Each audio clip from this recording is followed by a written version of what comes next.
Jam suci untuk merenungkan sengsara Tuhan Yesus Kristus di Bukit Zaitun. Jam suci ini diajarkan oleh Tuhan Yesus sendiri kepada Santa Margareta Maria Alacoque agar setiap Kamis malam Jumat ikut ambil bagian dalam kesedihan seperti yang dirasakan Tuhan Yesus di Bukit Zaitun. Kata Tuhan Yesus, "Maka hendaknya engkau bangun untuk menemani aku dalam doa yang kupanjatkan dengan penuh kerendahan hati kepada Bapa dalam keadaan takut dan ngeri yang hebat. Dalam doa itu engkau akan sujud bersamaku sampai ke tanah untuk meredakan murka ilahi sambil mohon belas kasihan bagi orang-orang berdosa." Maka mari kita pada jam suci ini merenungkan duka cita sengsara Tuhan kita Yesus Kristus, serta merenungkan segala dosa dan penderitaan dunia yang telah ditebus olehnya. Dalam jam suci ini, kita akan mengikuti dan merenungkan seperti penglihatan dan meditasi Beata Anna Katarina Emmerich yang disebut sebagai mistikus dari tanah Münster.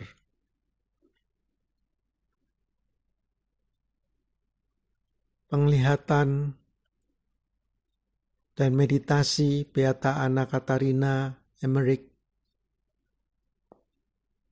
dibukukan dalam buku Duka Cita Sengsara Tuhan kita Yesus Kristus.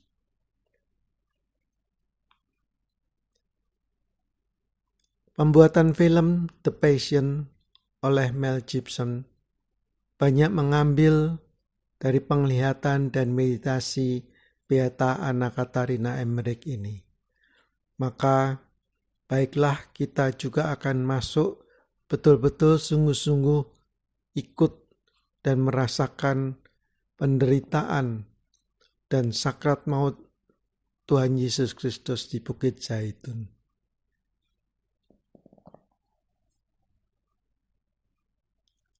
Mari kita mempersiapkan hati, pikiran, dan diri kita untuk sepenuhnya menerima rahmat dari Roh Kudus, agar kita sungguh boleh merasakan, sungguh boleh ikut di dalam penderitaan Tuhan Yesus, sehingga dengan demikian kita boleh semakin sungguh-sungguh mencintai Tuhan kita Yesus Kristus, menjadi muridnya dan mengikuti teladannya untuk sungguh memuliakan Allah Bapa.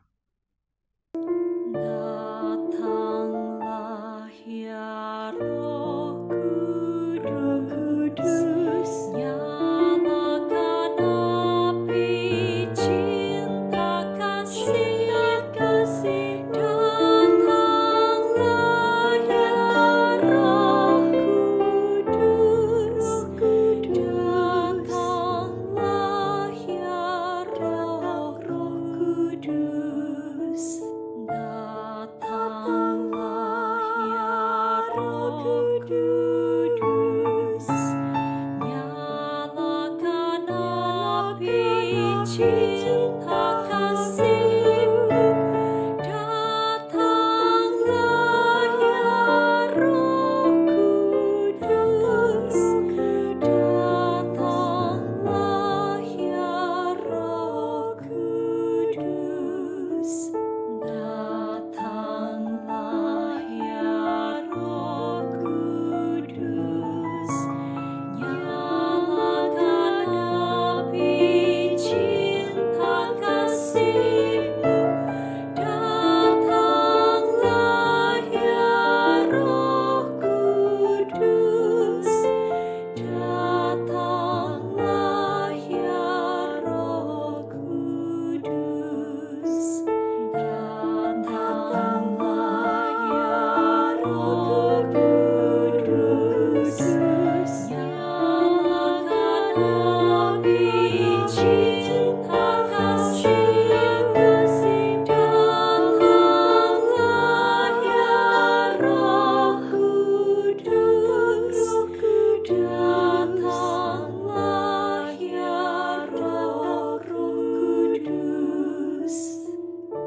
Ketika Tuhan Yesus meninggalkan ruang perjamuan bersama ke-11 rasul setelah penetapan sakramen Maha Kudus dari altar, jiwanya begitu tertekan dan duka citanya semakin mendalam.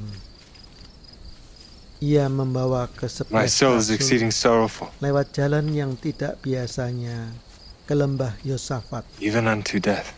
Sementara mereka meninggalkan rumah, aku melihat bulan yang masih belum penuh benar muncul di balik gunung. Tarry ye here and watch with me. Kira-kira pukul 9 malam, ketika Tuhan Yesus tiba di Getsemani bersama para muridnya, bulan telah muncul dan menerangi bumi.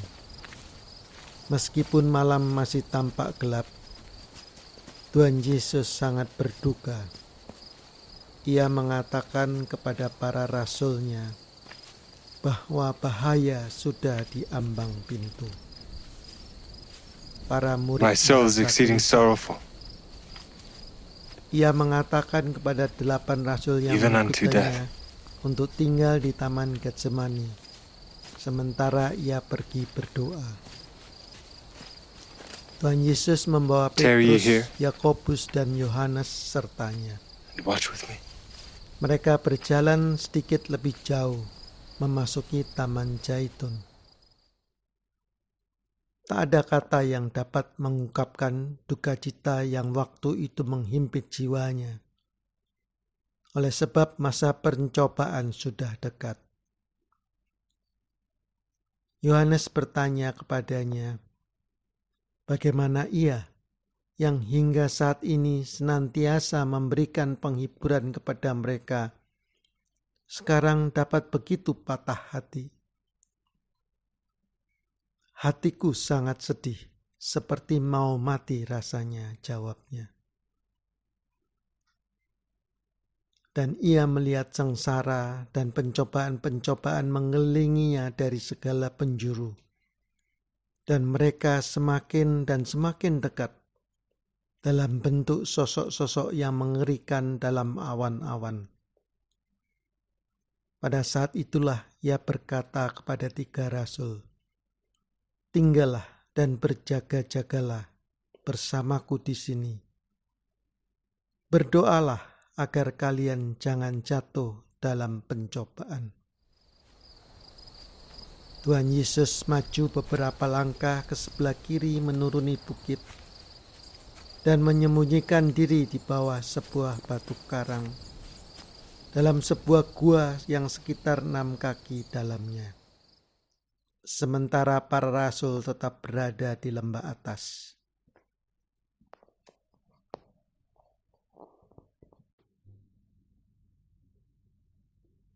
Ketika Tuhan Yesus meninggalkan para muridnya,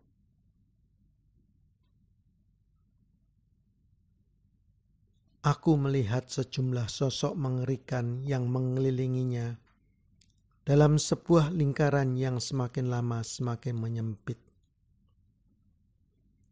Duka cita dan sengsara jiwanya terus bertambah. Sekujur tubuhnya gemetar saat ia melangkah masuk ke dalam gua untuk berdoa.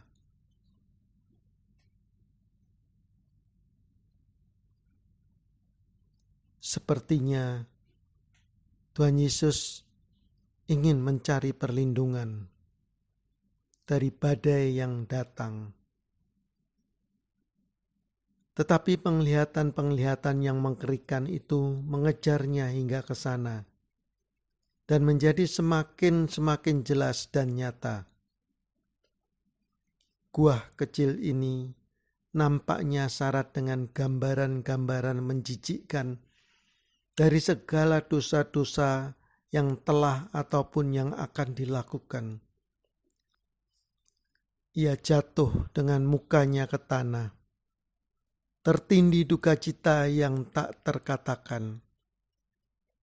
Segala dosa-dosa dunia menari-nari di hadapannya dalam berbagai bentuk yang tak terhitung banyaknya dan dalam cacat celah mereka yang sesungguhnya.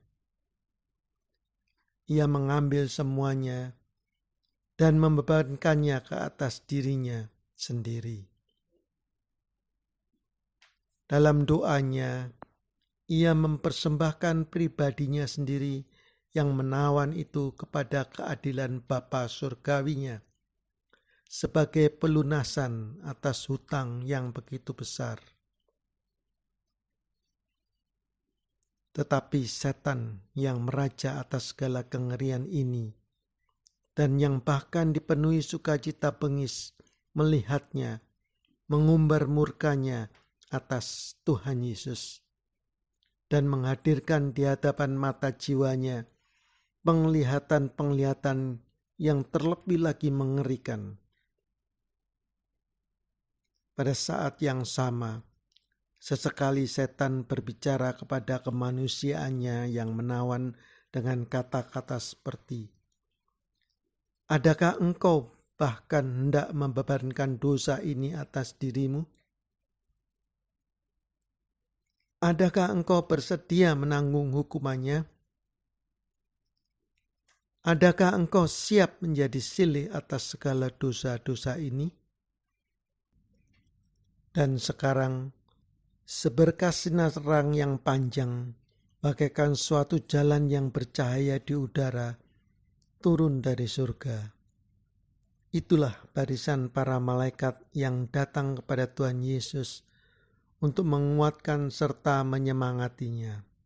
Aku melihat gua di mana Tuhan Yesus berlutut, dipenuhi sosok-sosok mengerikan.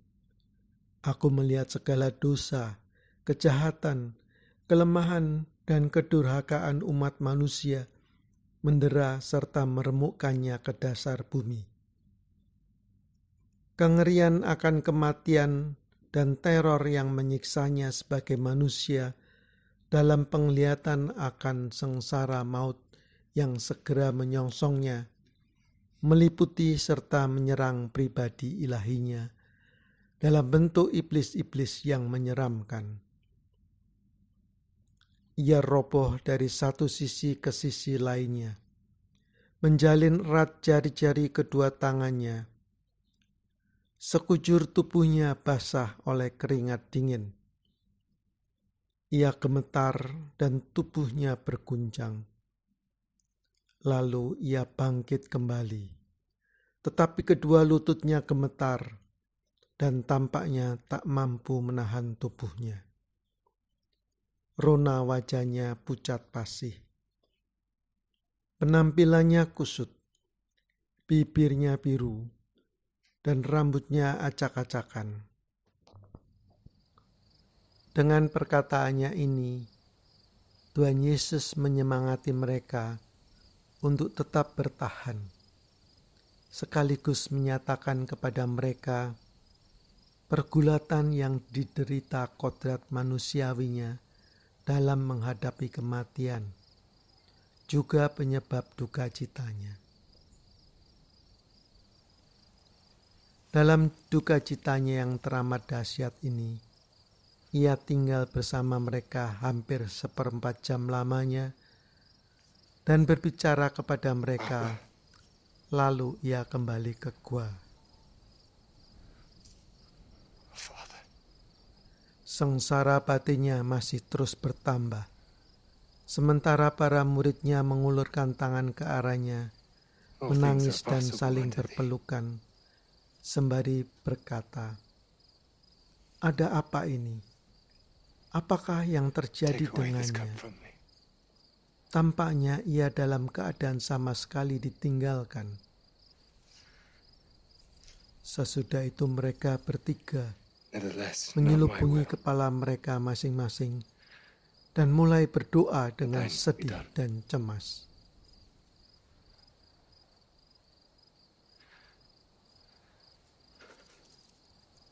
Sekitar 1,5 jam berlalu sejak Yesus masuk ke Taman Zaitun. Memang benar kitab suci mencatat bahwa ia mengatakan, "Tidakkah kamu sanggup berjaga-jaga 1 jam dengan aku?"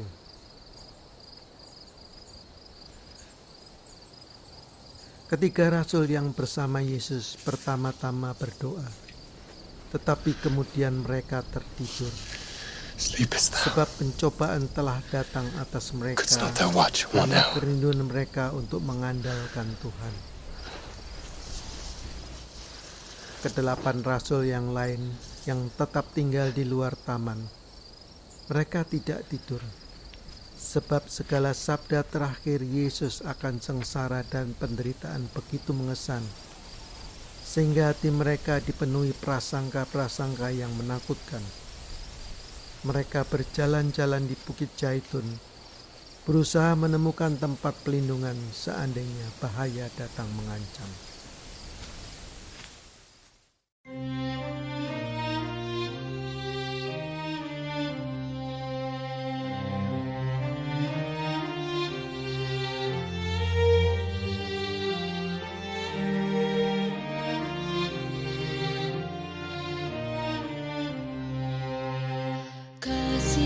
Kasihanilah ya Tuhan, Kaulah pengampun yang rahim, dan belas kasih-Mu tak terhingga.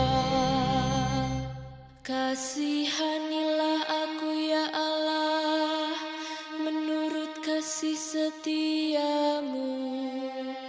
Menurut besarnya rahmat-Mu, hapuskanlah pelanggaranku. Bersihkanlah aku seluruhnya dari kesalahanku, dan tahirkanlah aku dari dosaku. Kasihanilah ya Tuhan, Kaulah pengampun yang rahim, dan belas kasih-Mu tak terhingga.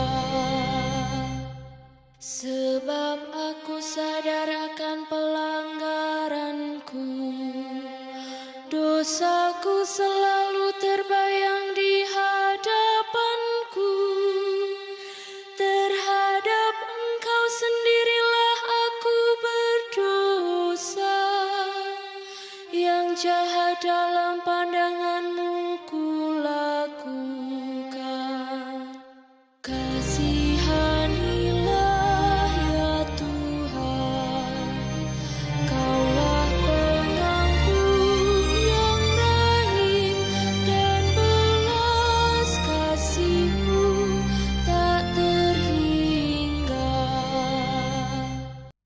Kota Yerusalem amat lenggang.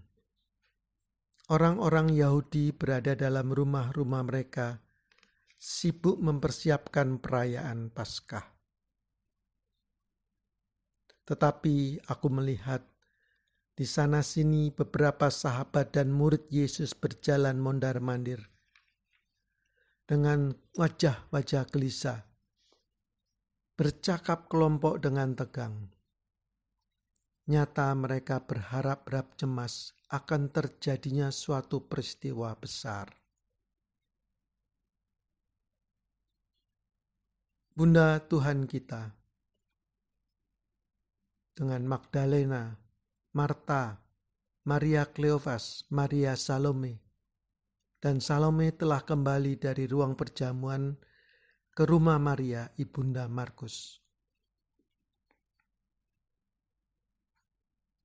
Bunda Maria sangat gelisah atas kabar-kabar yang tersiar dan ingin kembali ke kota bersama sahabat-sahabatnya guna mendengar sesuatu tentang Yesus, Lazarus, Nikodemus, Yusuf dari Arimatea, dan beberapa kerabat dari Hebron datang menemui Bunda Maria dan berusaha keras menenangkannya.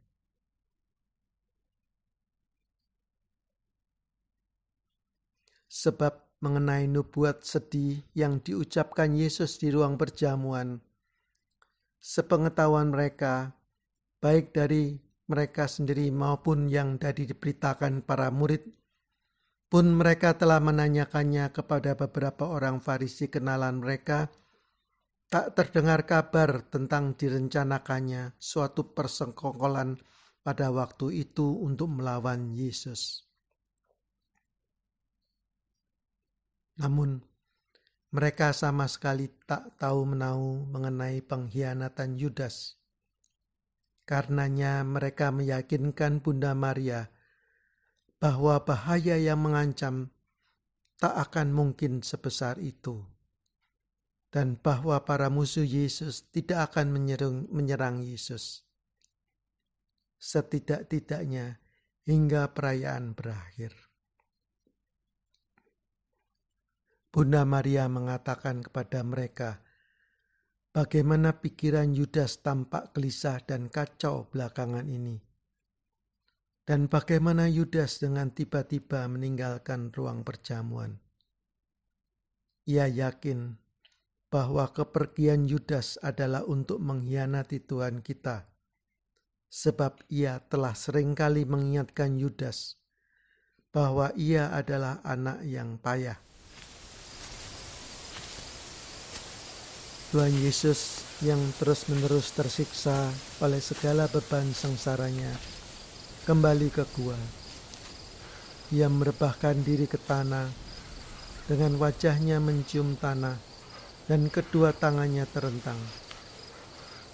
Ia berdoa kepada Bapanya yang kekal, namun jiwanya masih harus mengalami pergulatan batin yang kedua, yang berlangsung hingga 3/4 jam lamanya.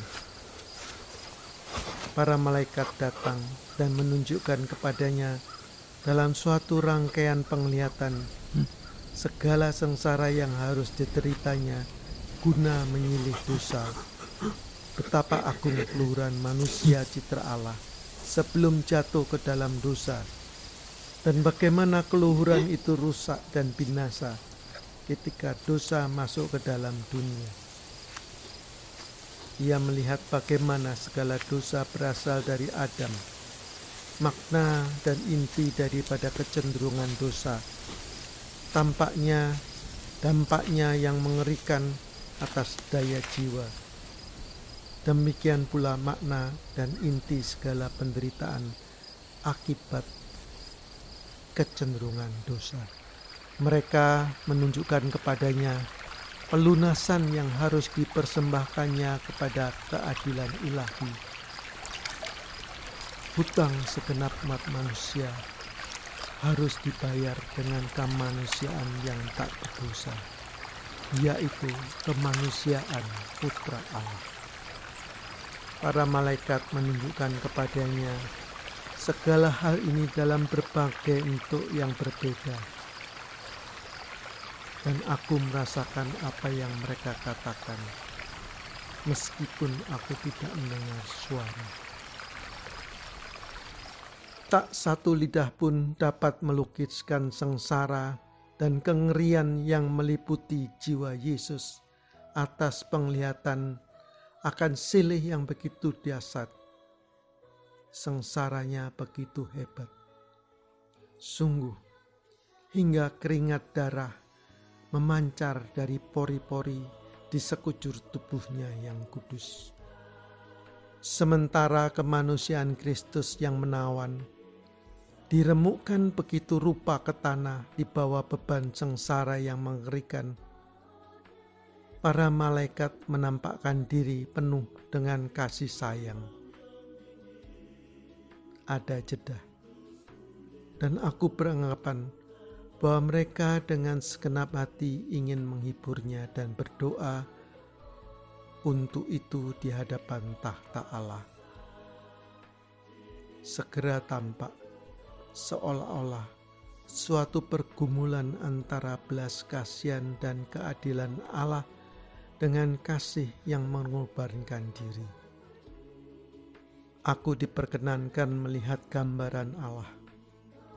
Tidak seperti sebelumnya duduk di atas sebuah tahta, melainkan dalam suatu bentuk yang bercahaya. Aku memandang kodrat ilahi Putra dalam pribadi Bapa, dan seakan-akan ditarik ke dalam pelukannya. Pribadi Roh Kudus meneruskan dari Bapa dan Putra. Dapat dikatakan di antara mereka. Namun demikian, semuanya itu merupakan hanya satu Allah. Tetapi hal-hal ini tak dapat dilukiskan.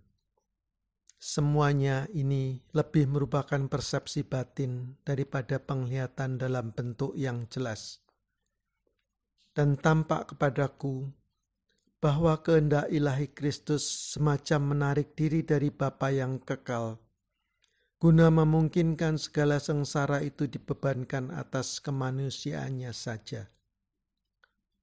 Sengsara yang menurut kehendak manusiawinya hendak dimohonkan kepada Bapa agar dibebaskan darinya.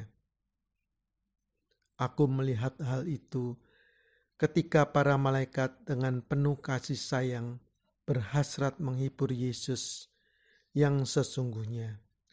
Sedikit merasa lega saat itu. Lalu semuanya lenyap.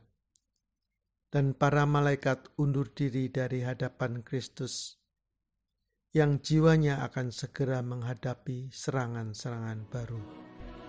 Di Bukit Zaitun, penebus kita dengan rela hati mengalami serta mengatasi penolakan kuat dari kodrat manusiawinya untuk menderita dan mati.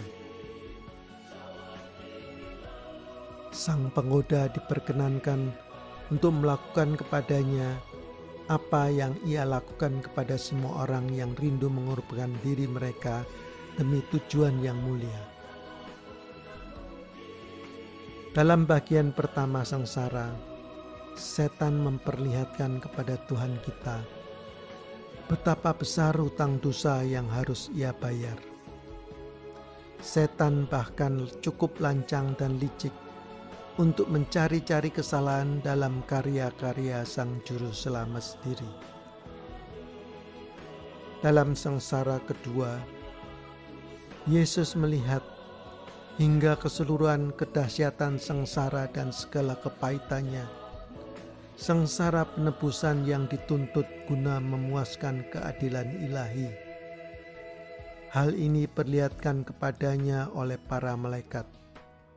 Sebab bukan kehendak setan untuk menunjukkan bahwa silih mungkin dilakukan, dan bapa kebohongan dan keputusasaan tak akan pernah dapat memperlihatkan karya-karya belas kasih Allah kepada manusia.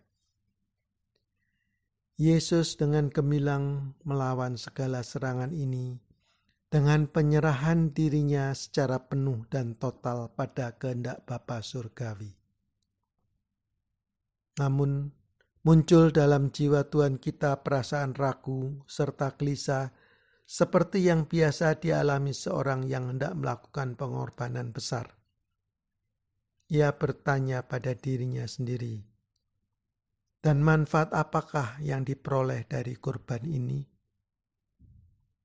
Lalu sebuah gambaran tentang masa depan yang paling mengerikan diperlihatkan kepadanya, sehingga melingkupi hatinya yang lemah lembut dengan duka cita yang sangat hebat.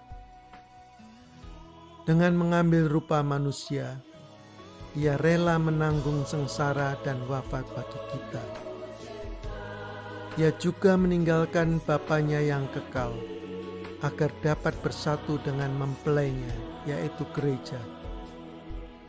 Dan ia menjadi satu daging dengannya, dengan memberi gerejanya makanan, sakramen Maha Kudus dari altar, di mana ia secara terus-menerus mempersatukan dirinya dengan kita. Ia dengan suka hati tinggal di dunia bersama gerejanya, hingga kita semuanya dipersatukan olehnya dalam kawanannya. Ia telah bersabda, alam maut tidak akan menguasainya. Ia sepenuhnya bersukacita dalam menyerahkan dirinya kepada Bapa Surgawi sebagai kurban pepulih. Aku melihat setan yang berperan dalam penglihatan-penglihatan menyedihkan yang disaksikan oleh jiwa Yesus. setan menyeret dan mencekik begitu banyak orang yang telah ditebus oleh darah Kristus dan dikuduskan oleh pengurapan sakramennya. Juru selamat ilahi kita melihat dengan duka cita yang paling pahit kedurhakaan dan kebinasaan umat Kristiani yang pertama dan dari segala abad-abad selanjutnya, bahkan hingga akhir zaman. Sepanjang waktu itu, suara si penggoda tak henti-hentinya mengulang. Adakah engkau sanggup menanggung sengsara demi manusia yang durhaka dan durjana? Berbagai penglihatan muncul silih berganti dengan sangat cepat. Dengan keji merobohkan serta meremukkan jiwa Yesus, hingga kemanusiaannya yang kudus dikuasai oleh duka cita yang tak terkatakan. Yesus yang diurapi Tuhan, anak manusia, bergumul dahsyat. Ia jatuh berlutut dengan jari-jari kedua tangannya terjalin erat, seolah-olah dilululantakkan di bawah beban berat sengsaranya. Begitu dahsyat pergumulan batin yang terjadi antara kehendak manusiawinya dan keengganannya untuk menanggung sengsara yang sedemikian hebat demi umat manusia yang begitu durhaka, hingga dari segenap pori-pori tubuhnya yang kudus memancarlah butir-butir darah yang jatuh menetes ke atas tanah. Dalam duka citanya yang pahit, ia memandang sekeliling seakan meminta pertolongan dan meminta surga, bumi, dan bintang-bintang di langit menjadi saksi atas sengsaranya. Yesus dalam duka cita jiwanya berteriak dan beberapa kali menyerukan rintihan sengsara. Ketiga rasul terbangun, mendengarkan dengan seksama dan berhasrat menghampirinya. Tetapi Petrus menahan Yakobus dan Yohanes, katanya, "Tinggallah kalian di sini, aku akan melihatnya." Lalu aku melihat Petrus bergegas lari dan masuk ke dalam gua. "Guru," serunya, "apa gerangan yang telah menimpa engkau?" Tetapi demi melihat Yesus yang bermanikan keringat darahnya sendiri dan terpuruk di tanah di bawah beban ngeri dan sengsara maut, Petrus terhenyak ke belakang, terpana, diliputi kengerian dahsyat. Yesus tidak menjawab dan tampaknya tak menyadari kehadirannya. Petrus kembali kepada kedua rasul lainnya dan mengatakan kepada mereka bahwa Yesus tidak menjawabnya, hanya mengerang dan mendesah. Sesudah itu, mereka menjadi lebih dan terlebih lagi bersedih hati. Mereka menyelubangi kepala mereka dan duduk menangis dan berdoa. Aku mendengar Tuhan Yesus berseru,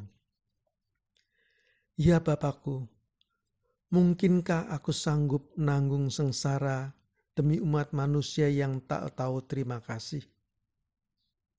Ya Bapakku, jika cawan ini tidak mungkin berlalu daripadaku, melainkan aku harus meminumnya, terjadilah kehendak-Mu." Aku melihat tetes-tetes besar darah menuruni wajah juru selamat kita yang pucat, rambutnya kusut, janggutnya berlumuran darah dan lengket.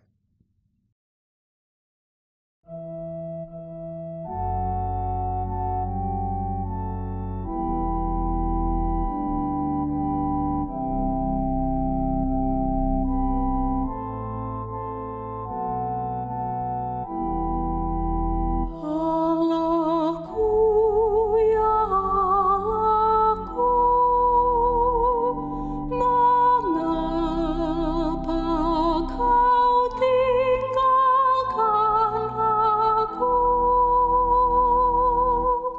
Semua yang melihat aku mengolok-olok. Mereka mencibirkan bibir dan menggelengkan kepala. Mereka bilang, ia pasrah kepada Allah. Biarlah Allah yang meluputkannya. Biarlah Allah melepaskannya. Bukankah Allah berkenan kepadanya? Allahku, ya Allahku, mengapa kau tinggalkan aku? Sekawanan anjing mengerumuni aku, gerombolan penjahat mengepung aku. Mereka menusuk tangan dan kakiku, segala tulangku dapat kuhitung. Allahku, ya Allahku, mengapa kau tinggalkan aku? Ia kembali keluar dari gua, kembali kepada para muridnya. Tetapi ia berjalan dengan sempoyongan. Penampilannya bagaikan seseorang yang penuh luka-luka dan bongkok di bawah suatu beban yang berat. Ia terseok-seok di setiap langkahnya. Ketika ia tiba di hadapan ketiga rasul, mereka tidak sedang terbaring tidur seperti sebelumnya. Tetapi kepala mereka diselubungi, dan mereka menunduk di antara kedua lutut.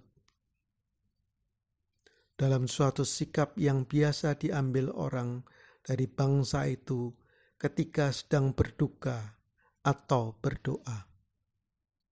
Mereka tertidur dikuasai duka cita dan letih. Yesus gemetar dan mengerang mendekati mereka, dan mereka pun terbangun. Tetapi ketika dalam sinar bulan, mereka melihatnya berdiri di hadapan mereka dengan wajahnya pucat pasih dan berlumuran darah, serta rambutnya acak-acakan. Mata mereka yang mengantuk pada mulanya tak dapat mengenalinya, sebab ia telah berubah sama sekali. Ia menjalin jari-jari kedua tangannya. Mereka bangkit berdiri dan dengan penuh kasih menopangnya dalam pelukan mereka. Tuhan Yesus mengatakan kepada mereka dalam nada suara duka bahwa esok hari ia akan dijatuhi hukuman mati. Bahwa 1 jam lagi ia akan ditangkap, digiring ke hadapan pengadilan, disiksa, dianiaya, didera, dan akhirnya dijatuhi hukuman mati yang paling keji.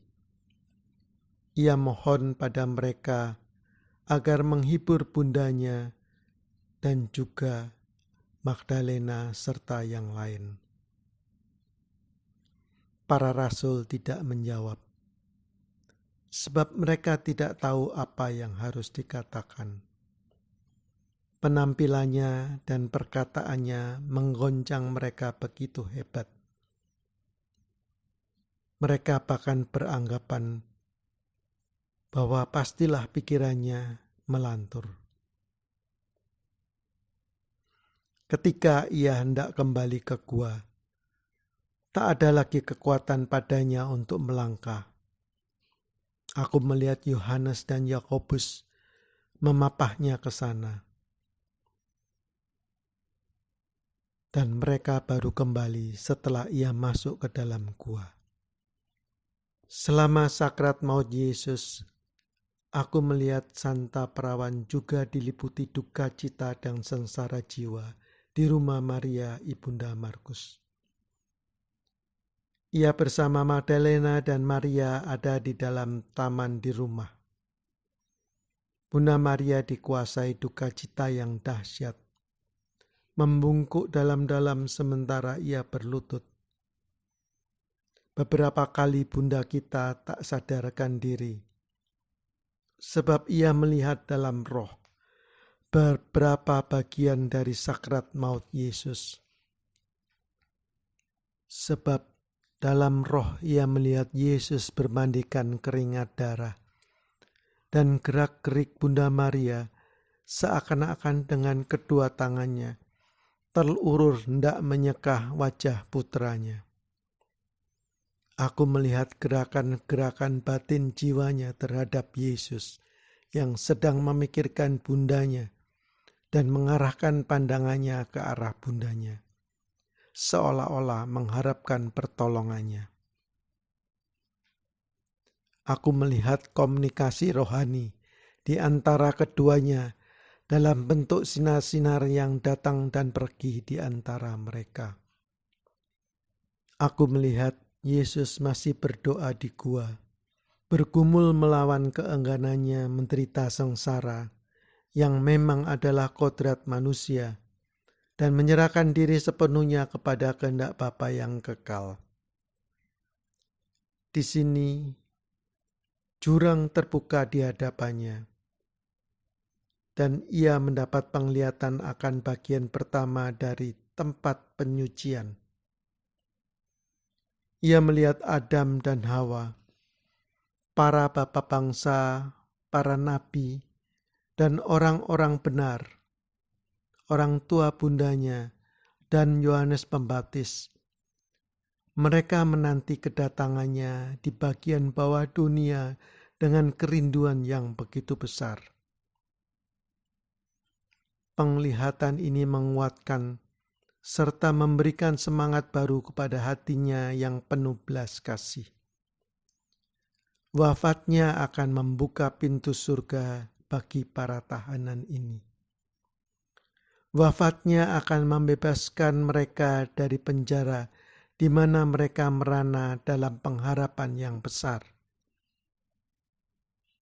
Ketika Yesus melihat dengan emosi mendalam orang-orang kudus dari masa lampau ini, para malaikat menghadirkan di hadapannya segala kumpulan orang-orang kudus dari masa-masa mendatang, yang dengan menggabungkan segala karya mereka dengan jasa-jasa sengsaranya, dan melalui dia dipersatukan dengan Bapa surgawinya. Penglihatan ini adalah yang paling indah dan menghibur hati, di mana ia melihat keselamatan dan kekudusan mengalir dalam suatu aliran yang tak kunjung henti dari gunung penebusan yang terbuka oleh wafatnya.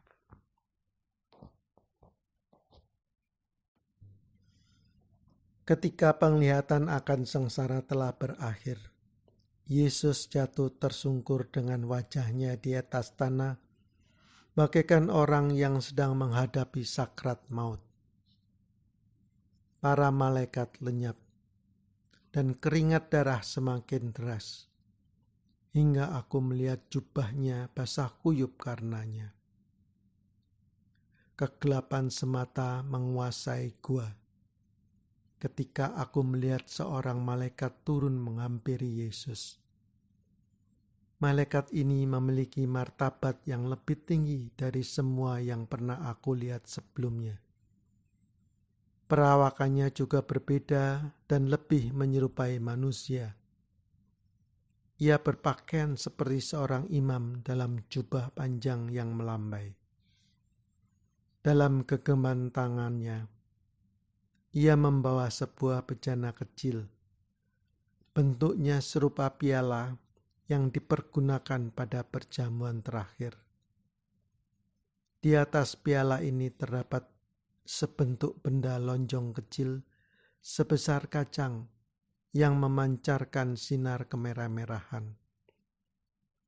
Malaikat tanpa kaki-kakinya menyentuh tanah, mengulurkan tangannya kepada Yesus yang bangkit ketika ia memasukkan makanan misterius ini ke dalam mulutnya dan memberinya minum dari piala yang bercahaya. Lalu malaikat itu lenyap. Yesus setelah dengan rela hati menerima piala sengsaranya dan memperoleh kekuatan baru, masih tinggal beberapa menit lamanya dalam gua. Ia tenggelam dalam meditasi yang tenang dan mengucap syukur kepada Bapa Surgawinya.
Bebaskan daku, ya Tuhan, Allah yang setia.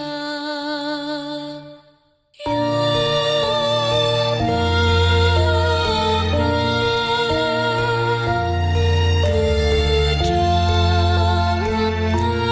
ku dalam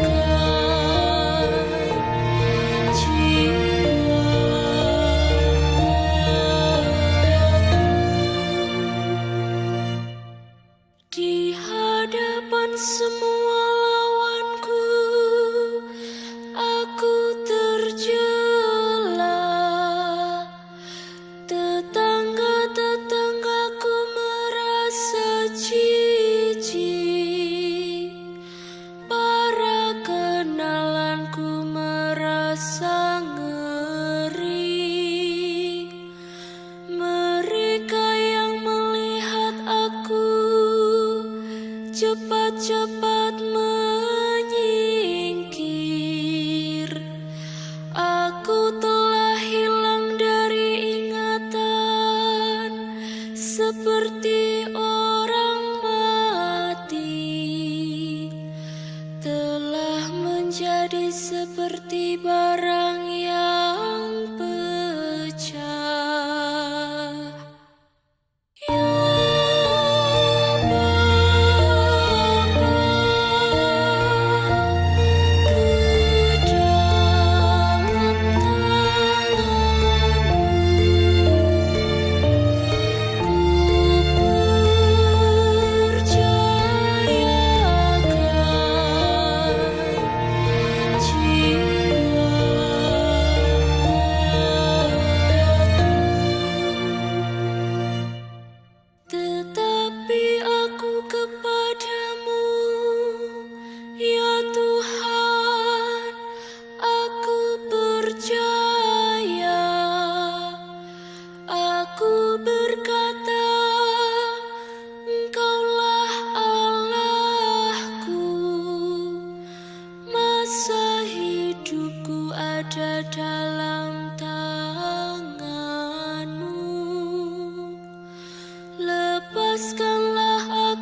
dan bebaskanlah dari orang-orang yang mengejarku.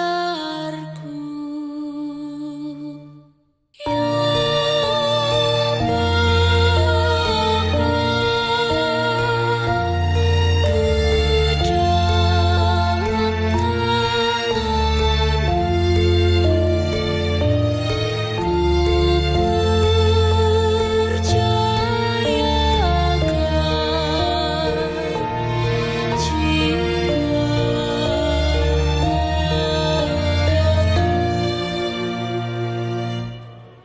Ia masih tetap dalam duka yang mendalam, tetapi secara rohani telah dihibur hingga ke tahap dapat pergi kepada rasulnya tanpa berjalan sempoyongan ataupun terbongkok di bawah beratnya beban sengsara. Rona wajahnya masih tetap pucat pasi, namun langkahnya tegap dan pasti. Ia telah menyeka wajahnya dengan selai kain lenan dan merapikan rambutnya yang jatuh terjurai ke pundaknya, lengket dan basah oleh darah. Ketika Yesus sampai kepada muridnya, mereka terbaring seperti sebelumnya, bersandarkan dinding petak, tertidur dengan kepala terselubung. Tuhan kita mengatakan bahwa saatnya tidak tepat untuk tidur, melainkan haluslah mereka bangun dan berdoa. Lihat, saatnya sudah tiba, bahwa Anak Manusia diserahkan ke tangan orang-orang berdosa. Katanya lagi, bangunlah, marilah kita pergi. Dia yang menyerahkan aku sudah dekat. Adalah lebih baik bagi orang itu sekiranya ia tidak dilahirkan. Para rasul bangun dengan sangat ketakutan. Mereka memandang sekeliling dengan cemas. Ketika mereka telah sepenuhnya sadar, Petrus berkata dengan hangat, "Tuhan, aku akan memanggil yang lain, sehingga kami dapat melindungimu." Tetapi Yesus menunjuk ke suatu tempat di kejauhan, di lembah, di seberang sungai Kidron. Sepasukan prajurit bersenjata maju mendekat dengan suluh di tangan. Ia mengatakan bahwa salah seorang dari antara para rasulnya telah mengkhianatinya. Yesus berbicara dengan tenang. Ia mendesak mereka untuk menghibur bundanya. Lalu katanya, "Marilah kita pergi menyongsong mereka. Aku akan menyerahkan diriku sepenuhnya tanpa perlawanan ke dalam tangan para musuhku." Ia kemudian meninggalkan Taman Zaitun bersama ketiga rasul dan pergi menyongsong mereka yang hendak menangkapnya melalui jalan yang membawa mereka dari taman itu ke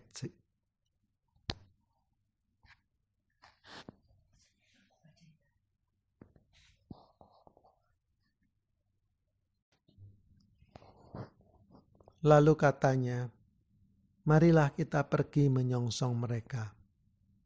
Aku akan menyerahkan diriku sepenuhnya tanpa perlawanan ke dalam tangan para musuhku." Ia kemudian meninggalkan Taman Zaitun bersama ketiga rasul dan pergi menyongsong mereka yang hendak menangkapnya melalui jalan yang membawa mereka dari taman itu ke Getsemani.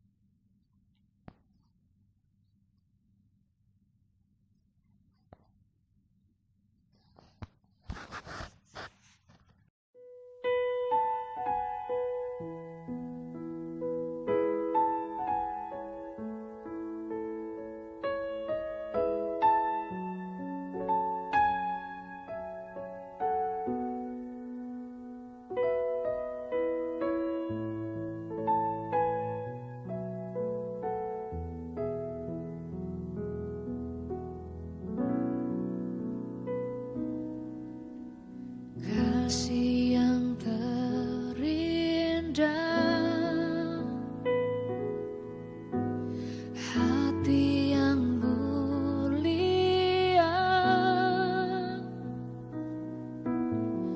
hanya ku temukan di dalam-Mu, Yesusku. Pujian dari hatiku selalu di setiap waktuku, tiada pernah berubah kasih-Mu. Karya terbesar dalam hidupku, pengorbanan-Mu yang selamatkanku. Engkaulah harta yang tak ternilai, yang ku miliki dan ku hargai. Yesus, Engkau ku kagumi.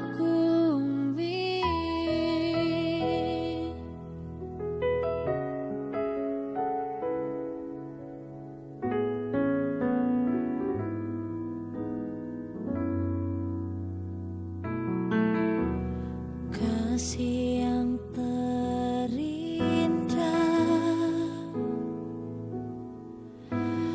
hati yang mulia, hanya ku temukan di dalam-Mu, Yesusku. Pujian dari hatiku selalu di setiap waktuku, tiada pernah berubah kasih-Mu. Karya terbesar dalam hidupku, pengorbanan-Mu yang selamatkanku.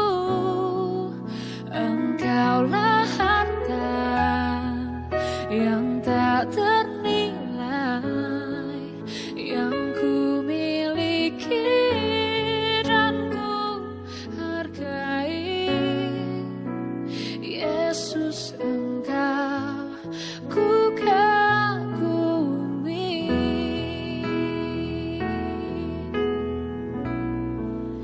Karya terbesar dalam hidupku, pengorbanan-Mu yang selamatkanku.